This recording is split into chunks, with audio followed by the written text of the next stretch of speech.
Ja, ich weiß, ich habe nicht so wirklich das passende T-Shirt an für heute mit meinem Hessen-Image. Aber egal, ich sage es mal, Gute allerseits.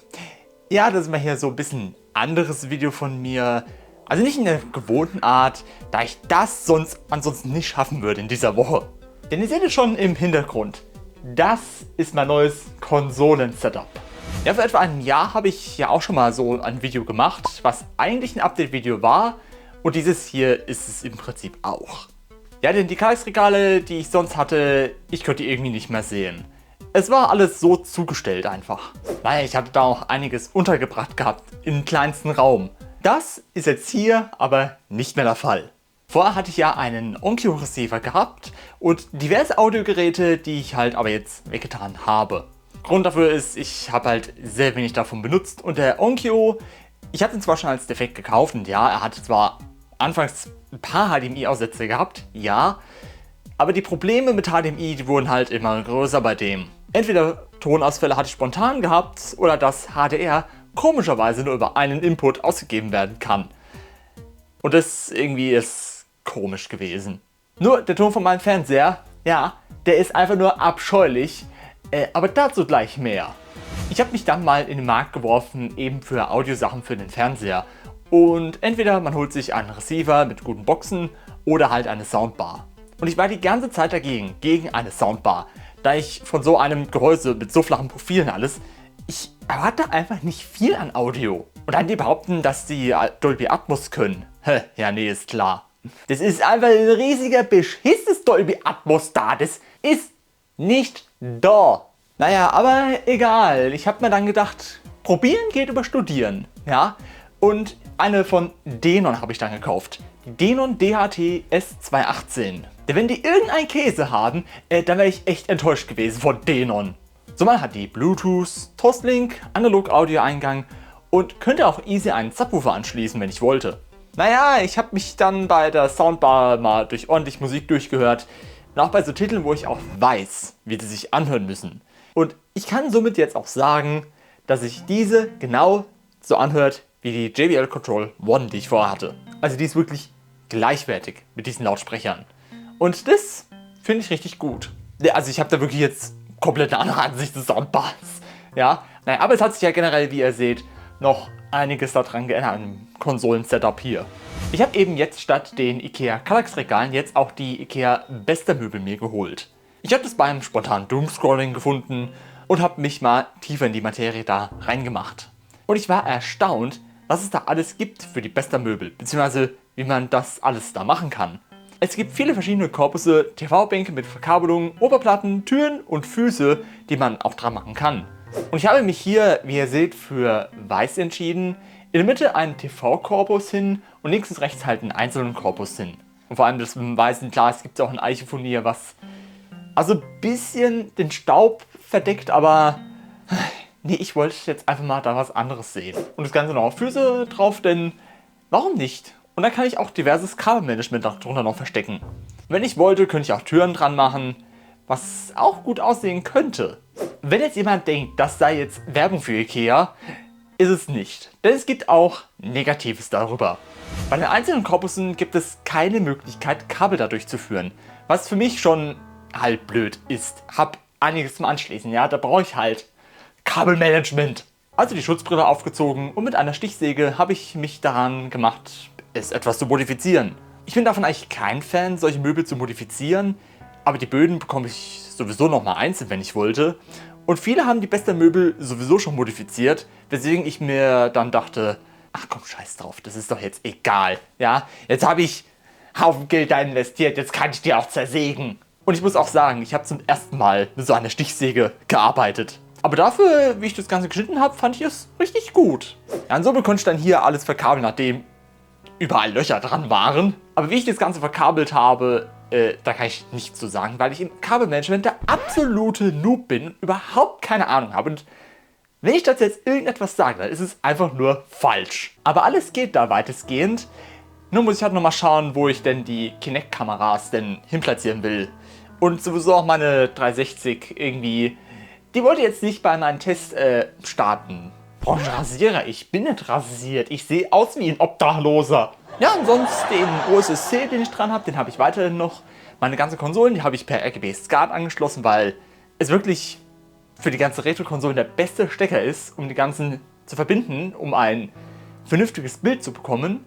Nur halt die Wii und die PS2 habe ich halt jetzt doch wieder so gemacht, dass ich die per Komponente verbunden habe. Weil ich auch dann bei den Konsolen in der Lage bin, da auf 480p rauszukriegen. Naja, und wie gesagt, das geht dann die ganzen Retro-Konsolen an den OSC dran, den ich aber updaten müsste mit einer anderen Firmware, denn da ist mittlerweile eine aktuellere verfügbar. Und die ganzen Controller, die halt hier an der Seite sind, die müsste ich noch in eine Schublade einsortieren. Aber im Großen und Ganzen eigentlich, so von der Optik und alles drum und dran, ich bin damit richtig zufrieden. Wobei eine Sache ist, die absolut nervt und weswegen ich nicht in der Lage war, die Woche mehr Videos zu machen. Das ist der Fernseher. Mein Gott, ich bin immer noch beleidigt. Nun, im letzten Video habe ich ja meinen Philips-Fernseher gegen einen von Samsung getauscht, da er auf dem Papier besser war wie mein Philips. Betonung, nur auf dem Papier. Einer habe ich den hier und der ging mir schon im alten Setup ein wenig auf den Keks. Aber dazu jetzt noch mehr. Angefangen mit, dass ich bei einem Firmware-Update mich anmelden muss, was ich überhaupt nicht kapiere, warum. Wenn man das logisch erklären kann, warum, der bekommt einen Keks. Und auch wenn ich den aus dem heiteren Himmel einfach mal so einschalte, das macht man ja mal nicht, das ist einfach mal so mit einem Fernseher, da hängt das Menü erstmal wie die Deutsche Bahn und wenn ich den Apple TV dann auswähle, bekomme ich das Bild in super gezoomt. Wie hier jetzt. Aber Hauptsache, ich kriege da immer irgendwelche Meldungen mit, irgendwie, dass sie die AGBs angepasst haben. Ja, die können auch mal ihre Software da anpassen von dem Fernseher. Aber jetzt eben in dem Setup, ja, ihr seht, dass hier eine Soundbar angeschlossen ist. Ja, und für viele, die vielleicht eine Soundbar haben, ja, die würden sie ja per HDMI anschließen. Das habe ich ja auch gemacht. Irgendwie, ich habe mir eigentlich gedacht, dass wirklich der Fernseher eben die Zentrale von dem Ganzen ist. Und da sind schon wieder neue Probleme da. Ich habe alles angeschlossen und es hat alles per HDMI CEC funktioniert. Und ich konnte die Apple TV Fernbedienung für lauter und leiser nehmen. Und auch alles ausschalten konnte ich mit einer Fernbedienung machen. Alles über HDMI und nicht über Infrarot. Dann nur mal ein Kabel getauscht, ja, weil ich ein längeres halt gebraucht habe, weil ich da mittendrin noch war, das alles zu verkabeln. Und alles war am Fernseher so eingestellt, dass es gehen muss. Dass der Fernseher den Ton zur Soundbar schickt und die Befehle vom Apple TV halt auch dahin schickt. Und da hat auch tatsächlich alles funktioniert, ja, wie es sein sollte, für etwa eine Stunde.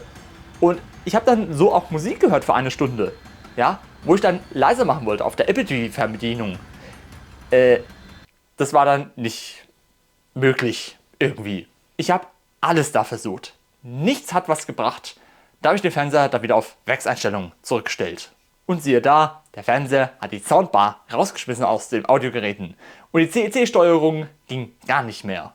Ihr seid so beleidigt, warum es nicht geht. Also ich werde mich mal da mit dem Samsung Support mal da auseinandersetzen. Denn auf den Ding ist doch Garantie drauf.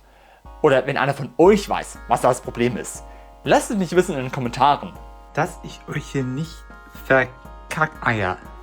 Der Fernseher sagt, es ist kein Audiogerät am HDMI 3 dran. So, hier ist eindeutig ein HDMI-Kabel an den Ausgang, ne, was vom Fernseher kommen soll. Und genau das Kabel, ja, ein gutes HDMI-Kabel, geht hier hoch, hinter den Fernseher, in den HDMI 3. Ja, und der Fernseher meint, es ist kein Gerät angeschlossen an den Dreier. Es ist ein Gerät angeschlossen. Du bist nur dumm, es zu verstehen, Fernseher. Und wenn er meint, die Soundbar daran ist schuld, nun, witzigerweise, ich habe dieselbe Soundbar nochmal gekauft, ja, um halt eben einen Hardware-Defekt auszuschließen und weil die auch woanders nochmal viel günstiger war. Und, was kann ich sagen? Genau derselbe Fehler. Ach, und vor allem, wenn irgendwer in den Kommentaren ist und meint, dass ich doch ein gescheites HDMI-Kabel nutzen sollte, das HDMI-Kabel hängt jetzt gerade mal dran. Das ist ein 8K-fähiges HDMI-Kabel, was da dran hängt, was theoretisch gesehen die HDMI 2.1 Standards unterstützt. Die Bandbreite ist da. Ja, und es kann übertragen werden.